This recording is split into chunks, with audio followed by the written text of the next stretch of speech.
한국은 중국 속국이라 정말 위태로운 상황. 이 말이 여러분 사실일까요? 여러분 사실이 될 가능성이 너무나 많습니다. 무슨 얘기냐고요? 이거 한번 보세요. 한국 종합 쇼핑몰 앱 월간 활성 이용자입니다. 쿠팡이 지금까지 제일 많기는 많아요. 3,302만 2천 명으로. 그런데 알리익스프레스 보십시오. 874만 명입니다. 이거 중국 거거든요. 테무 보십시오. 784만 명입니다. 이것도 중국 겁니다. 지마켓 보십시오. 625만 1,000명입니다. 이거 알리에 거의 매각한 거나 다름이 없습니다. 그렇게 되면 여러분 알리, 테무, 지마켓만 합쳐 보더라도요 2천만 명이 넘습니다. 2천만 명. 월간 활성 이용자가. 제가 뭐 알리나 테무나 지마켓이 이렇게 높은데 이게 무슨 중국 속국이냐 이런 말씀하실 분들 계실 겁니다. 아닙니다. 유통이라는 걸 우리가 생각을 해보자고요. 산업 생태계라고도 이야기하고 산업 가치 사슬이라고도 이야기하거든요. 원재료가 들어와서 가공이 돼서 제품이 만들어지면 유통업체로 가고요. 유통업체에서 이게 소매 유통업체로 갑니다. 그 다음에 소비자에게 가는 게 이게 가치사슬, 산업의 생태계 내지는 산업의 가치사슬이라고 이야기하는데 이 중에 가장 중요한 게 유통이 유통. 유통을 누가 장악하느냐에 따라서요. 그 나라의 경제가 어떻게 변하느냐가 결정이 됩니다. 왜? 유통업체는요. 내가 제품을 선정해서 팔 수가 있어요. 내가. 다시 말해서 알리나 테무나 이런 업체들이요. 중국 제품을 가지고 와서 계속 팔아제끼는 거예요. 중국 제품은. 한국 제품은 넣기는 넣는데 이게 안 파는 거예요.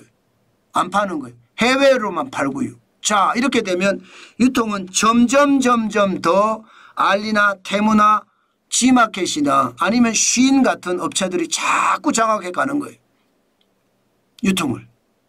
어느 순간 말입니다. 유통을 지금 현재는요.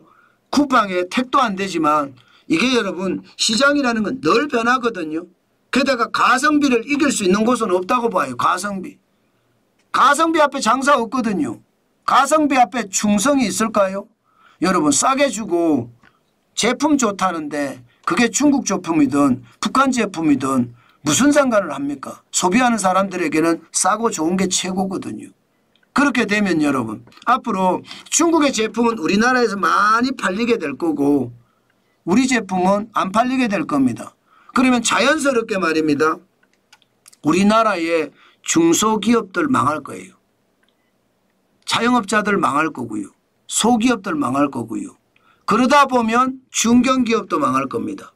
그러다 보면 대기업도 망할 겁니다.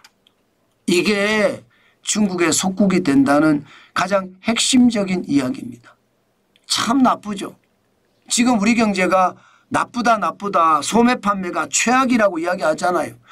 30년 만에 11분기 연속 마이너스를 기록하고 있으면서 내수가 최악인데 이 최악 와중에도 말입니다. 사는 거는 중국 거만 사는 거예요. 중국 거.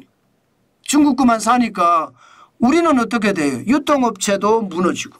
그죠? 유통업체가 티메프가 무너졌잖아요. 티몬이나 위메프가 무너졌고 또 말입니다. 발란도 지금 무너졌습니다. 발란도. 아마 그 외에 작은 쇼핑몰들 부지기수로 무너지고 있고요. 자영업자들 여러분 요즘 근처에 장난감 파는 가게 보셨습니까? 아마 여러분들 장난감 파는 가게 못 보셨을 겁니다. 그 정도로 많이 망했어요. 없다는 거예요. 이제는요. 이제는 마트나 가야지 있는데 가보면 다 중국 제품입니다. 그러니 말입니다. 대한민국의 상황 진짜 어려워지죠. 이렇게 되면 제조 기반이 무너지잖아요. 제조 기반이 무너지면 수출이 지금이야 플러스가 된다고 하지만 결국은 더 마이너스가 될 겁니다.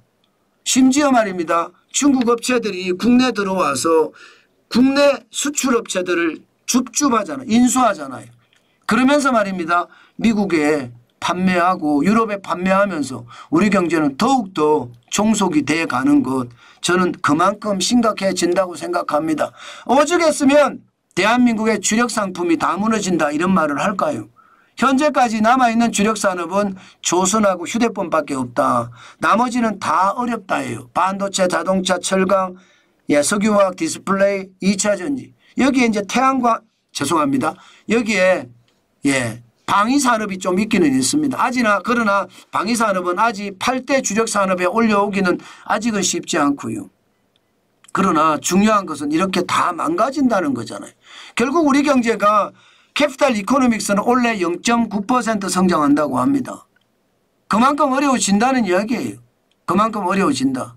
지금 국제통화기금은 2% 성장, ADB도 2% 성장, 유엔은 2.2% 성장한다고 하지만 지금 국제신용평가기관들도 1.2% S&P가, 피치는 1.3%까지 내렸잖아요. OECD도 1.5%까지 내렸고요. 그렇게 생각하면 지금 우리 성장률은 제가 봐서는 3중 폭탄, 4중 폭탄이 동시에 터지고 있습니다. 저는 기본적으로 미국의 상호 관세가 우리에게 충격을 주고요. 중국의 저가 파산 공세가 두 번째 충격을 준다고 생각을 하고요. 여기에 최저임금, 주 52시간제, 중대재해기업처벌법 할 것 없이 우리 국회까지도 우리 기업을 조지고 있잖아요. 이런 상태에서 우리가 중국에 속국이 안 되고 우리 스스로 살아남을 수 있을까요? 저는 지금까지 여러분들에게 지표를 가지고 이야기하면서 이게 안 망할 수가 없는 구조다. 그 말씀을 계속 드리고 있는데 지금 그게 점점 현실이 돼가고 있습니다. 진짜 대한민국의 영웅이 나와야 됩니다. 대한민국의 영웅이 나오지 않으면 대한민국은 더 어려워지는 것은 분명해 보입니다. 그만큼 최악의 상황에 우리는 봉착했다 이렇게 생각을 합니다. 안타깝죠. 이게 현실입니다.